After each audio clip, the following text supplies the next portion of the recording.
د وینا ټي وي چینل درنو کتونکو سلام ستړي مشه وخت مو بخیر. د دې ساعت څو مهمو او تازه خبرونو ته مو زمینه افغان هرکلی کوم. نبیل وايي مولانا له جمهوریت حکومت د افغان طالبانو په نوم میلیونونه ډالر اخیستي وو. د ملي امنیت پخوانی رئیس وايي مولانا فضل الرحمن د افغانستان له تیر نظام میلیونونه ډالر په دې نامه اخیستي وو چې ځینو طالب مشرانو ته یې د رشوت په توګه ورکوي ترڅو خبرو ته یې قانع کړي.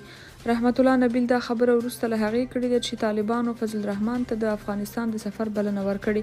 د افغانستان د تیر جمهوریت نظام د ملي امنیت رئیس رحمت الله نبیل پرون په خپل ایکس پاڼه کې افغانستان ته د مولانا فضل الرحمن د بلنې په غبرګون کې لیکلي دي چې اوس مولانا فضل الرحمن غواړي د پاکستان له استخباراتي ادارو څخه په دې نامه پیسې ترلاسه کړي چې افغان طالب مشرانو ته رشوت ورکولو سره هغوی قانع کړي چې یا د ټي ټي پي مشران پاکستان ته وسپاري او یا هم دغه ډله خبرو اترو ته چمتو کړي.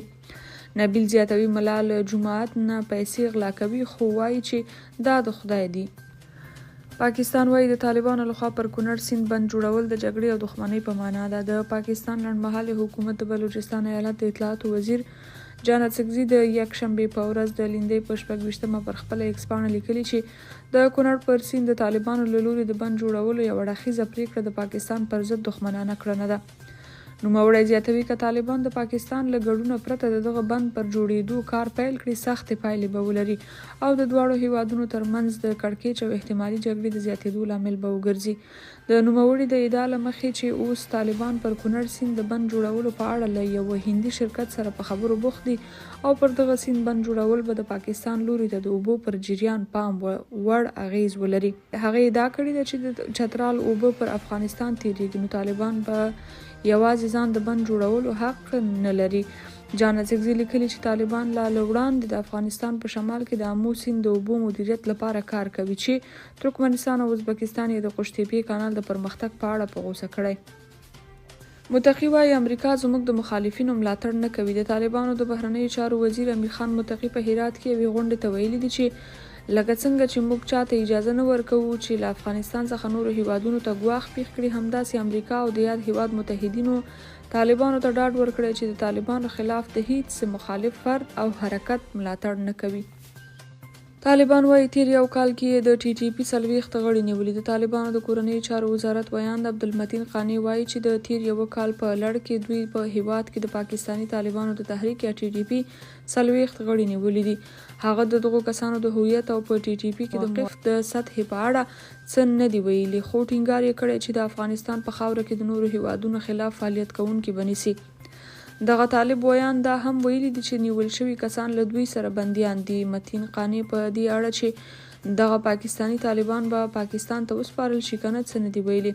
له څه مودې راهیسې پاکستان په پرله پسې ډول د کابل له واکمنو طالب چارواکو غواړي چې د پاکستانی طالبانو غړي ونیسي او دوی ته یې وسپاري. د طالبانو د رژیم چارواکو په افغانستان کې د پاکستانی طالبانو د موجودیت ادعاوې رد کړي خو د پاکستاني چارواکو د غوښتنو په اړه له مشخص دریځ ښودلو پرته یې ویلي چې دغه هیواد پر غوښتنو غور کوي. پاکستان وايي ټي ټي پي عصري وسلې څنګه موندلي. ملګري ملتونه د پلټنه وکړي. پاکستان د ملګرو ملتونو له یوې جرګې په ټینګار سره د پلټنو غوښتنه کړې چې تحریک طالبان پاکستان په دې هیواد کې د بریدونو سرسره کولو لپاره څنګه دومره پرمختللې وسلې ترلاسه کړې دي. په ملګرو ملتونو کې د پاکستان دایمي استازي عثمان جدون د امنیت شورا په خلاصه غونډه کې د خلکو ناقانونه قاچاق او د وړو او سپکو وسلو له ناوړه کارونې څخه د ورپېښ ګواښ په باب خپلې اندېښنې په ډاګه کړې دي. هغه وویل د ټي ټي پي غونډې ترهګرې ډلې د وسلو له ناقانونه منډې څخه د داسې عناصرو له لوري وسلې ترلاسه کوي چې یو ځانګړې سیمه یا یو هیواد یې بې ثباته کړی. هغه په دې اړه چې د ټي ټي پي غونډې ډلې څنګه دومره عصري وسلې ترلاسه کړي او د پاکستان پر وړاندې یې کاروي د پلټنو غوښتنه وکړه. برادر وايي شته امنیت به د هیواد په پرمختګ کې مهمه رول ولري. د ریاست الوزرا اقتصادي مرستیال ملا عبدالغني برادر په کابل کې د هوایي چلند او ترانسپورت وزارت د څو پروژو په پرانیسته کې ویل چې په ټول هیواد کې امنیت ټینګ شوی او دا به د هیواد په پرمختګ کې مهمه ونډه ولوبوي. نوموړي ویلي چې د امنیت په ټینګښت سره به نورې پانګونې هم په هیواد کې ترسره شي. هغه د سرپرست حکومت له اړوندو ادارو وغوښتل چې د پانګوالو امنیت ته ځانګړی پام وکړي او هغوی ته اسانتیاوې برابر. پاکستان ته له افغانستان څخه د وسلو د قاچاق ادعا او د طالبانو غبرګون په داسې حال کې چې د نړیوال جنایي پولیسو یا انټرپول راپور له افغانستان څخه پاکستان ته د وسلو د قاچاق په اړه شواهد ښیي، خو د طالبانو حکومت دغه راپور ردوي.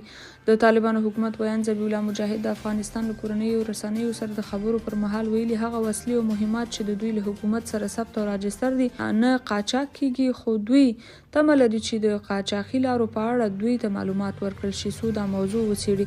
خو یو شمېر پوځي کارپوهان په دې باور دي چې په افغانستان کې دننه د وسلو پلورل او له افغانستان څخه یې نورو هیوادونو ته قاچاق کول کومه نوې خبره نه ده او له پخوا راهیسې روانه ده.